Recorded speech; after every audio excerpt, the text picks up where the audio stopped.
بسم الله الرحمن الرحيم عن أبي هريرة رضي الله قال رسول الله صلى الله تعالى عليه وسلم من ستر مسلما ستره الله في الدنيا والآخرة رواہ مسلم۔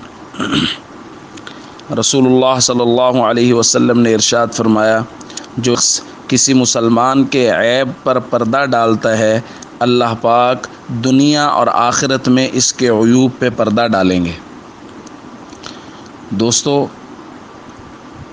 کتنا آسان نسخہ ہے شرمندگی سے بچنے کا، دنیا اور آخرت کی رسوائی سے بچنے کا، کہ ہم لوگوں کے عیوب پر پردہ ڈالیں۔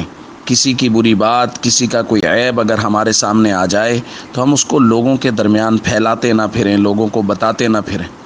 ہمارے یہاں کیا ہو رہا ہے، اگر کسی کا عیب کبھی کسی کے سامنے آ جائے تو پیٹ میں درد شروع ہو جاتا ہے جب تک کہ اس کو کسی کے سامنے بیان نہ کر دیا جائے، اور پھر بھری مجالس میں بیان کیا جاتا ہے۔